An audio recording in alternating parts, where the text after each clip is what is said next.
Alright, welcome to Cooking in the Garage. Today we're cooking a Christmas special. Yes, you heard it right, it's Christmas. We will make a nice potato mash, very fluffy today. We're gonna do Brussels sprouts sauteed in the beef tallow we had from the last time we fried the fries. And we're gonna do a nice lamb rack with some herbs, some thyme, some rosemary. And I'm gonna put some spice on the Brussels sprouts to give them a little kick. Alright, enjoy the show. We've got some boiling water on and we're gonna peel the potatoes. Everybody knows how to peel potato. I love this peeler, it's great, you got a good grip and you can peel really quick with these guys. So what we're also gonna do today is gonna try and make potato puree very fluffy. So we're gonna press it through a sieve. All the big kitchens, they have the presser where you can put the potatoes in. You can buy them for yourself at home too. They're not so expensive either. And you get a really different sensation in your potato mash. No chunks, and it's just a lot sort of lighter and fluffier. All right, last potato. Yeah, I'm half English, so Christmas is a big thing in our house. My mom makes a great Christmas dinner.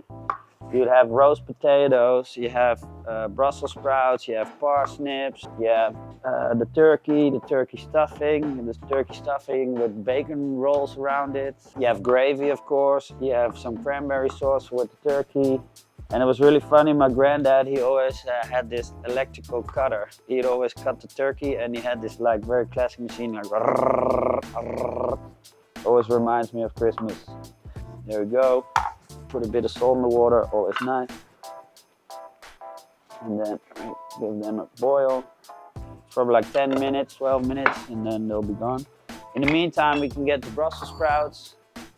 And then I like to always take the end bits off. They always look a little bit less nice. They look not so nice and fresh, and just in half. You can also do them whole. These aren't that big, so they can be kind of cool if you just keep them whole. And they do like a bit of cooking time, and they're also great for sauteing because they can handle a bit of heat. Make them a bit crunchy, you can push them a bit further. It's what you like to eat. Like I said, I showed you before, we did the celeriac mash. We just like mashed it with whatever we had in the garage. Today we're gonna put it through the sieve. So if you press the potato through the sieve, it comes out like a meat grinder. And then it's like very fluffy. It's nice. I mean, this first season we kept it very basic. That's what I wanted to show you. You don't need much, just good ingredients with a bit of fat here and there.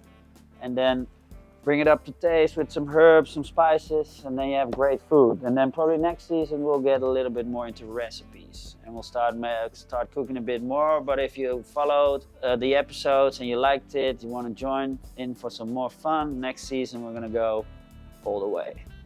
Now I'm gonna drain the potatoes. I'll be back. We'll put the other pan on the heat, and then we put some of the beef tallow in there, and then that will melt. When you boil potatoes and you're gonna make mash, you drain the potatoes. You don't want any water in there. It's not like a pasta where you use a little bit of the water. You just want it dry. Because if you'll add something of moisture, it will be milk and there will be some butter coming in. So now you just get like a metal spoon and you push them through. You see how I boiled the potatoes? So it's an easy job. They really need to be boiled, otherwise you can't get them through these little holes. So I'm using the classic IKEA sieve, which has really nice holes for this. But you could pretty much use any sieve. Look what's coming out. Beautiful. That's what you want. Okay, this takes a little bit of time. We'll saute some of the sprouts already. Put the lid on for now and let them do their thing. Okay, let's have a look at our results from our hard work. Ooh, look at that. Yeah. Looks nice, it's all smooth. We'll put this to the side for a sec because we'll reheat it a little bit for serving because we only have one stove. If you have multiple stoves, you don't need to do that. And let's have a look at our Brussels sprouts. Ooh, listen to the sound and the smell. Oh, the beef tallow is really doing its work. That's how you want them. Here, look, the browning, perfect. This is what I like. Oh, you can smell this at home. Okay, so today I was a little bit busy with work, so I didn't marinate lamb chops, but you can do that. So we're not marinating them, but we're covering them with a bit of spices and herbs. We're gonna use some of the thyme. Okay, so you all know thyme. That's a nice stem, strong. You get the leaves off really quick. The end bits of the stem are mostly a bit softer, so if you pull it off, it's fine. You won't. Just gotta chop it nicely. Same goes for the rosemary. Really don't want the stem in there. Doesn't taste nice. There we go. That looks fine. Put these aside, and we'll put some garlic in there too. Just hit it quickly on the top, and then you just peel it off. Okay, so we're all just gonna chop this together. If you have a kitchen machine, you can put it in there, grind it all finely. So the sprouts have been going for around 10 minutes. Gonna have a little look, see. Nice. I'm gonna put some salt in there. And just on the end, I'm gonna throw in a red pepper. Let's do 2. Spice up this Christmas party. Always wash your hands after using or cooking chilies, because you don't want to pee after. There we go. Put those in. Then I'm gonna add a little bit of fat still. So mix it in nicely. Oh, look at that, they look delicious. Then we needed to grind some black pepper, even more pepper, and there we go. Oh. So, because we're cooking on one stove today, I'm gonna put them in a bowl for now. If you have like a gas stove, you can all do these things all at the same time. You don't need to do them one after the other, as you can see.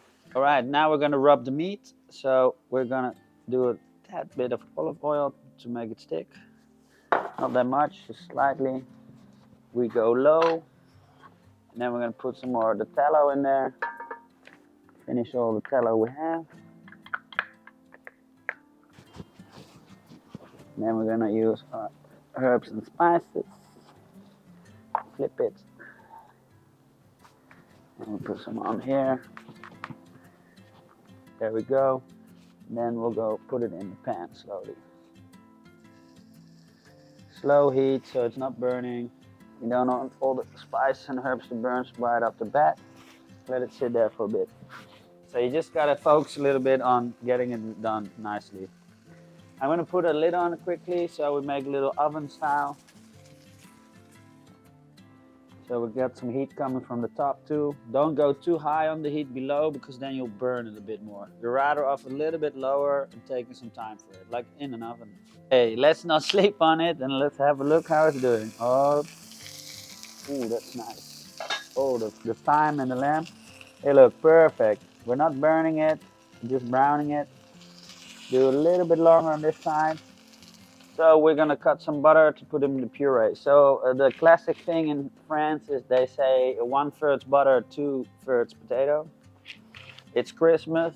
I'm not pushing it that far, so we'll just add a bunch of butter, but not that much butter. We will melt the butter quickly. There we go. We'll take this off. Watch out. Just saying, like, I think this is a raw steak. This is medium, and this is cooked.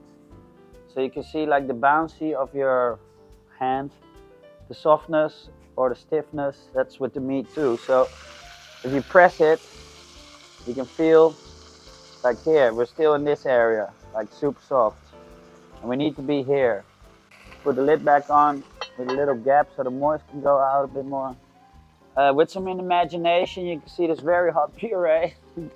It's all one stove, so it's a bit different cooking style we're doing here. We're taking it step by step, but then you can also see the process of how we're doing everything. Most chefs, I would normally do this all at the same time. Easy does it. But we have the one stove wonder here. Hopefully next season we have like 5 stoves or 8, and then we can cook. So melted butter in the puree. Look at that go. Then we're gonna put some milk, so be careful with your milk. You can put some in, but you can't take it out. So you always be careful with how much moist you put in, because you don't want it to be too moisty. And then you just stir it. Oh, look at the potato mash. You can just see the texture, it's just so nice. We'll add a tad bit more milk.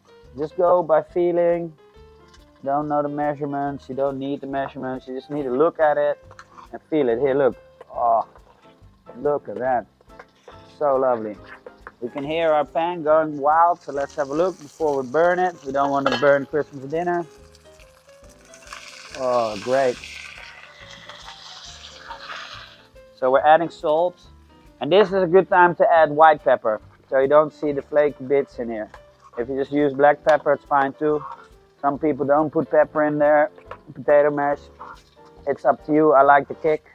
Hey, look at the texture. It's just like you can paint with this potato. You see? This is when you put some time in it. It's really nice.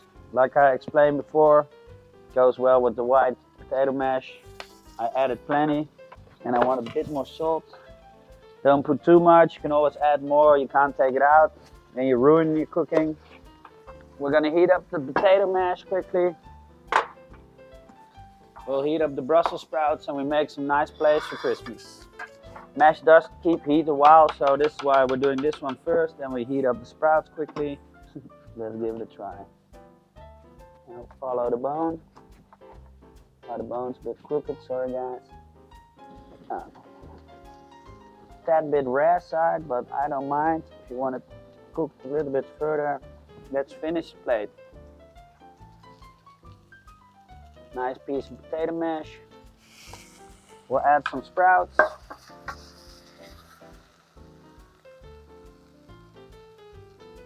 Okay, there. And some lamb. There you go. There you have a beautiful Christmas dinner. Very nice lamb. Merry Christmas.